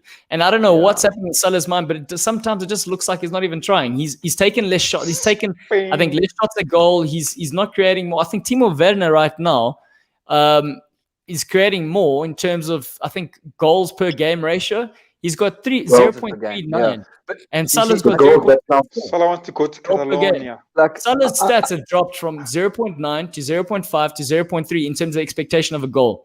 And so there is, and you know what? He's leading Golden Boot right now at 13 goals, but those 5 of them were scored from penalties. But also, I think to a certain extent there, and it's weird to be saying this to you, but I think you're being slightly unfair on Firmino. I think he's been let down by Salah's kind of, Salah's seems to have one foot out the door, or whatever. I don't know, but you look at where Firmino when he was doing the business, when you loved him so much, was when he was setting up Salah. I still love him. Wait, come on now, don't make it seem like I don't love the guy. What's wrong with you? Salah's not making the runs. He's not doing his job, so that makes Firmino look ineffective because he's got no outlet. He's only, that was. If you imagine, other kind of duos, if you imagine when Gerrard and Torres were at their peak, if Torres just stopped making the runs, suddenly Gerrard would look useless as well because there's nowhere for him to put the ball. Yeah, so I think that's if you took out Salah and had someone making those runs again, Firmino would suddenly look golden again because he'd now all of his passes would now be actually going to someone. So I think that Salah, Firmino has been let down by the fact that Salah doesn't seem as interested, and whether that's because he's got an eye on Barca or if he's just kind of the intensity of his job simply because he's been playing at the top for 2 years. The joke on social media is that since Salah celebrated Christmas, he's been off form.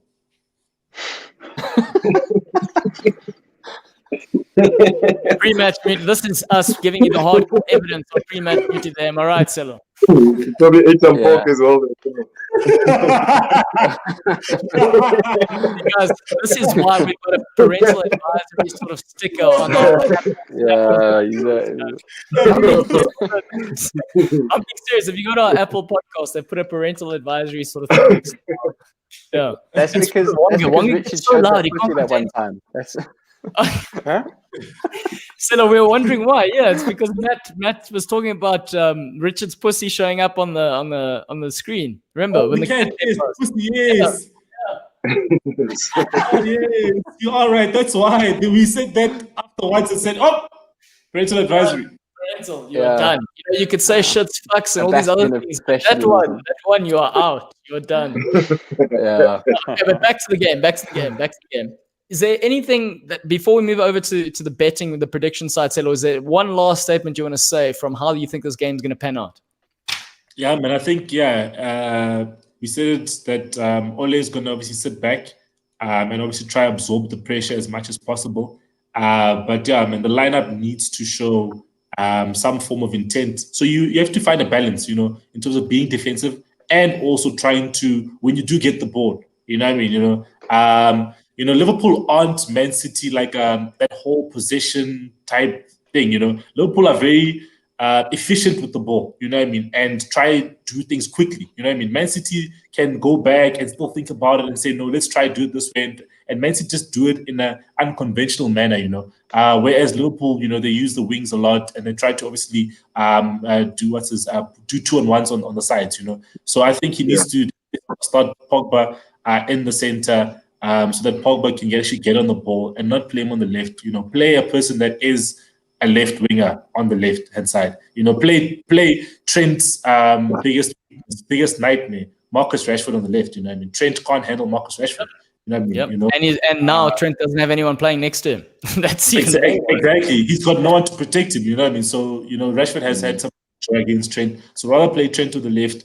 And then play Martial on the right, and then play Cavani through the middle. And also, when you play on the you can play Dan James on the right as well, because Dan James at least will track back and mark Robertson. I don't mind Dan James. Because he'll track back. And James is the quickest player at Man United. So so you can give Robertson some problems. Just the final balls as a problem.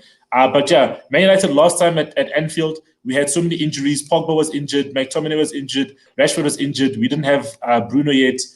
We had such a poor lineup. So this is our chance now with a proper lineup to actually do something at Anfield. Yeah. All right. Yeah, Wonga always adds the best advice or 2 cents at the end. Yeah, he's right. Yeah. Now it's time to make our predictions, guys. Get those predictions ready. We're going to start off with the first game. And the first game is Fulham-Chelsea, guys. We're going to start with Silo. We're going to go Matt. We're going to go me. We're going to go Wonga. And we're going to end off with Musa. Silo, Fulham versus Chelsea predictions. Let's hear it. Yeah, I think it's going to be a win for Chelsea, even though Fulham did do well yesterday. But I think that Chelsea won't defend after getting a goal. So I think definitely it'll be a 2-1 to Chelsea. Yeah, I reckon 2-0 Chelsea. I think that they're not going to give Fulham the space to build up that momentum. 2-0 Chelsea. Scotty says 2-1 to Chelsea. I'm going to say 1-1, just because Fulham love a draw. Ooh. They've drawn their last 6 games in a row. Why can't they do it again at home? 1-1. Yeah, I'm the same. I also go for 1-1. And yeah, plus I need it. I don't know. I think we should see the defense hold a clean sheet for this game. It's imperative for them to start getting clean sheets on the run, and also we should see some more goals from the likes of Werner coming to the fore. So I think we should be able to get a 2-0 from this type of game. Should be clean. Or then Frank is on his ace there. The seat will be too hot. That is a hot seat. It is a hot seat. Sheffield versus Spurs. Selo. Yeah, to the mistakes, man. So I'm gonna give Spurs a 2-0 win. Mourinho needs to prove that he's not an amateur and actually do something different in this game. In terms of, also, I was thinking to myself that I can't remember who was playing on the wing. And I realized that he actually played Dombele, Sissoko, Winks, and Højbjerg yesterday. Don't play all 4 of them and take out one of them and play Berg, play Moura, or play Lamela, or play Bale. So yeah, so 2-0. Jeez, with all that talent. Yeah. I'm going to say 2-0 as well. I think Spurs will be kind of somewhat embarrassed after yesterday's result. I think they'll come out. I think it'll be a 2-0 win to Spurs. I hope. Yeah, it'll be a 2-0 win to Spurs. I'm going to keep it going. I'm going to say 3-0. 3-0 Spurs. I don't think they're going to mess around. Sheffield are struggling, guys. They are seeing some big fire right now. Wonga? Yeah, I'm the same. I think as much as I need them to lose, I don't see Kane and I don't see seeing Kane everyone and rubbing me like, you need to lose, you need to lose, you need to lose. Oprah. That's what I was doing in December. Everybody Everyone lost in December. And I was like, okay, now I need Arsenal to win so I can climb. And it happened 3 times. So I just need that to continue, guys. I need you guys to continue momentum. But I don't see that happening with Spurs.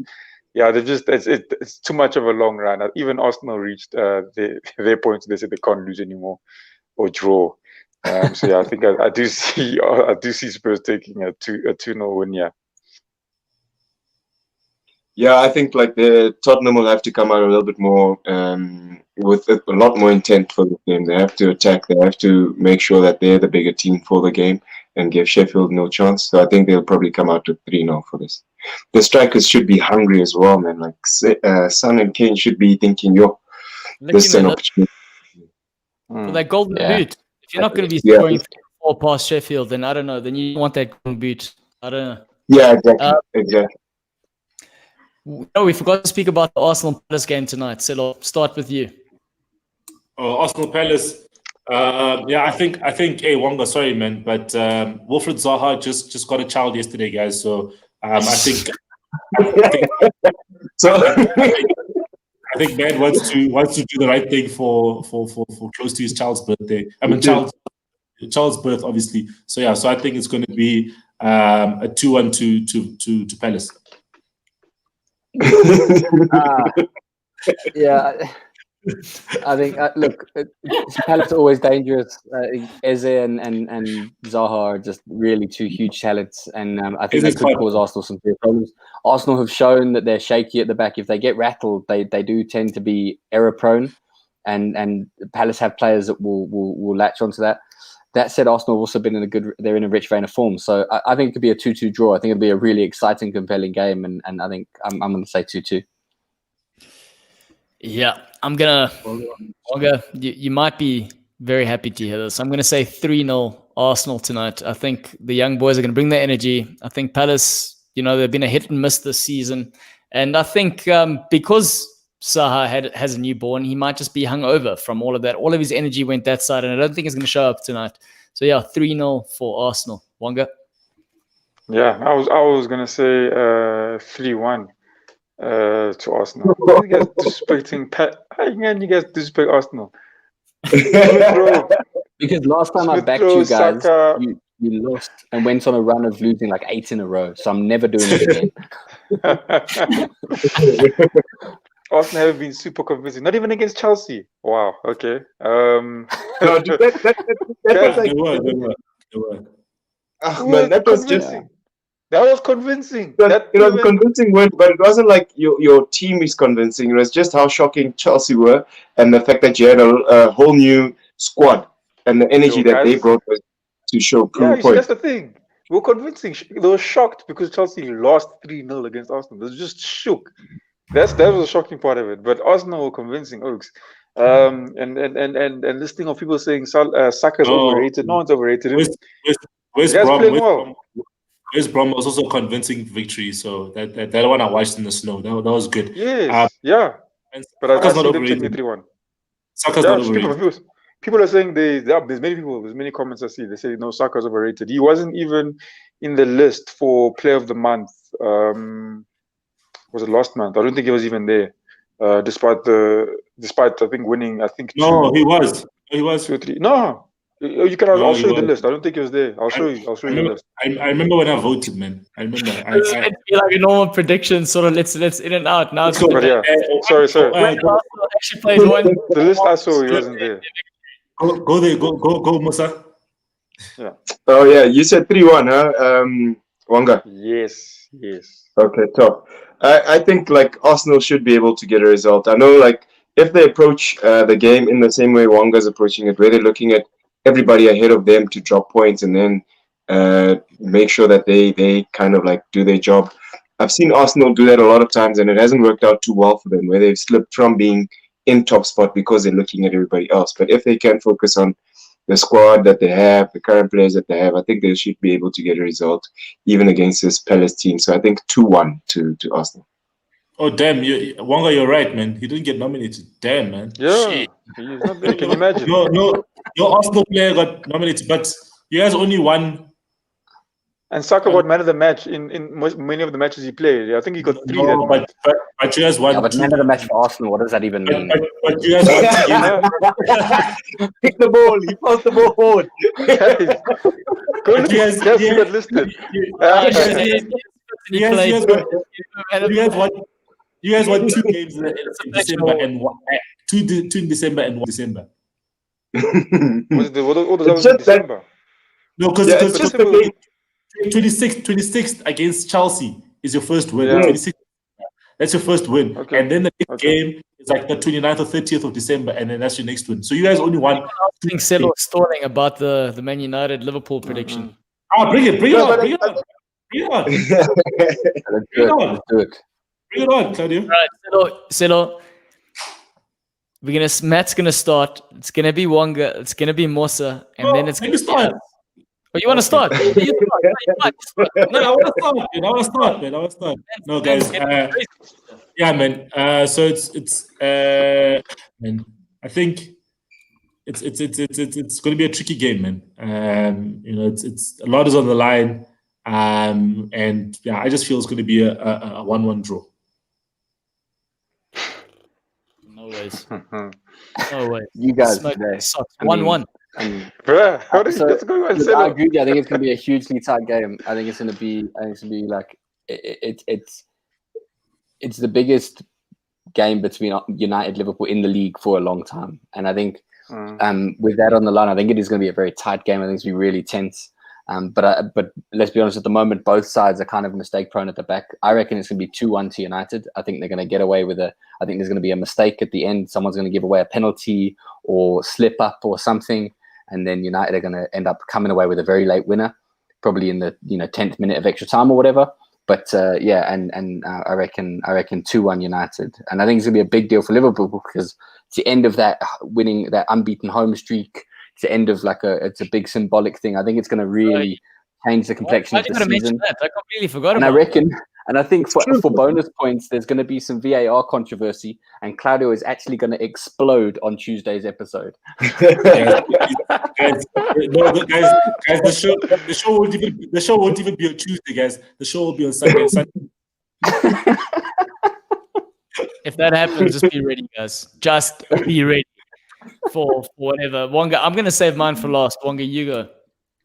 I see Poracle saying that he's calling it a Bruno Fernandes penalty. I sort of also see that, but I think if I just look at I've seen Man United when they play against Liverpool. I think the circumstances are different now, but they do play differently when they play against Liverpool. And now they've got a Bruno Fernandes. I think when Liverpool won the league, Man United also gave them trouble despite not beating them. And I think now it's a good time to play against them. They're not the same team. They're not as firm as at the back as they were before. And I think I'm saying I see Man United putting 3 goals in. Maybe Liverpool can put in, I say 3-2. It will be a close game. I do see a lot of goals in it also. I think Man United can win 3-2. Yeah, I definitely think it's going to be a very, very difficult game. Liverpool, they've shown us their quality. Since they've lost Van Dijk and lost a couple of other players due to injury, they've still maintained that record at Anfield, and that's quite credible against teams like Tottenham as well in their good form. So I think they're probably going to bring a lot more of that and that attitude to the game. But Man United's current form is very, very good. I must admit, there's a lot of character in the squad. The players that are coming to the fore are the bigger players as well. So I think they're going to probably also bring their part to the game. But I do see it ending in a 1-1 to just keep Anfield alive and Anfield going there. Wowza, not one of you said Liverpool's going to win. That's interesting. I'm just doing a little simulation in my head quickly of how they get. Like one of those football manager simulations. Yeah. Because we're waiting. Yeah. Because they're waiting for you to say that Liverpool will win. Yeah. Okay, I got it. The game played out in my mind. This is going to go one of two ways, guys. If United score early, then I do fear for Liverpool. Just because we're going to have to push on, they're going to sit deeper, they'll hit us in the counter. Then it could be something scary like a 3-1. How I think this is going to play out is I know United aren't good enough at the back. So I do think both teams are going to score. I think it's actually going to be one of the most open sort of big derbies that we've seen in a while, largely because Ole can afford to lose this game, even though he doesn't want to. And let's be honest, United fans don't want to, but he can afford to lose it. So he can play with a little bit less pressure. And that bodes very well in United's sort of hands. And like you said, the Liverpool have the record on the line. But if we got to take Selo's prediction and Moss's prediction, we got to say you guys are both saying a draw. I do think it might get to a case where sort of later in the game, if Klopp is sitting at a draw sort of situation, he'll take that. He'll take a point as opposed to losing, even though that's not in his nature. But my gut feeling is they're going to be a lot of goals. So I'm going to go 3-2 win to Liverpool. Just got to do that. Despite 2 penalties from United's Bruno Fernandes. Yeah. You saw it all in your head. You saw the penalties already. It was there. Simulated. I don't know. We haven't had a penalty. We haven't had a penalty in a while, so I don't even know when was the last time we had a penalty. So yeah, let's balance it out. I'm just trying to something's happening. We are due a penalty. Celo, should people be putting Martial in their fantasy sides this week? No, I think the player that you put in your fantasy this weekend is Marcus Rashford. Trent Alexander-Arnold does not know what happens when that guy plays. Listen, Rashford likes scoring against Liverpool. He scored in the last 2 seasons against Liverpool. Yeah, Rashford will score. Bruno will score. That's where the 2 goals are coming from. But Liverpool's 3 goals are going to come from one player. Senor, give the ball to Bobby and he will score. There's something that the cup wants you to know. The best in the world is Bobby Firmino. Give the ball to Bobby and he'll score. Hey, Mr. Energy on Tuesday. All right, lads. That pretty much wraps the show up today. I'm surprised that this is one of the longest shows we've ever had because we couldn't contain ourselves with the different sections. But fair enough. A couple of you haven't been on the show for a while, so you need to get your airtime. Fair enough. Yeah, true. Yeah. And Wonga's won 3 games in a row. Yeah, and Would have been nice to if give that today. it would have been nice if Nick was on the show, guys, so we can speak about the game on Monday. But it's all good. Hey, bro. Arsenal against Newcastle on Monday. We can bump this up for Monday. We can, if you guys want. Ah, But, no. let's take it from there. Final thoughts, everybody, before we sign out. Yeah, man. All the best to each team playing this weekend. So obviously, me and Claudia are playing each other. So the best man got to win, man. You know what I mean? You know. I don't wish you guys the best. Can I just- I hope you guys drop points. I need it. I'm not gonna even lie. I don't wish you guys the best. I can't get over the I just really I hope more than anything else in that I've ever hoped for that Frank Lampard walks out wearing just a Hawaiian shirt and Avram Grant sitting in the stands behind him going like, you know? It was the time of year for Hawaii. Yeah. First thing Evan Grant does when he's reappointed, takes a Hawaiian shirt Just and rip throws it off in him and throw it on the floor. That's Nothing from my all I'm side. I really think looking for. we just need the 3 points and then it'll be good old days. The good times will be back again. Gentlemen, thanks for rocking up to the pre-match muti today. If you don't know what it be cool. Be cool. I thought that was for Excellent. the cool down. I thought that was for Tuesday. I mean, That's it's so cool short. down, I was but going to until say Spurs be get moody. Is that a thing? until this one, anyone got a song So for for being I was like, is there, do we say if you want to be whatever, be booty? Or I don't know. I was like, Be yeah. pre-match. Yeah. Be pre-match. No, let's just get Mosa. Let's get Killer here with the squidgy water and put it on the goalpost. That's how I need to end it. Actually, take water and just. Here you go. All right, everybody, peace, man. Have a good evening. Cheers.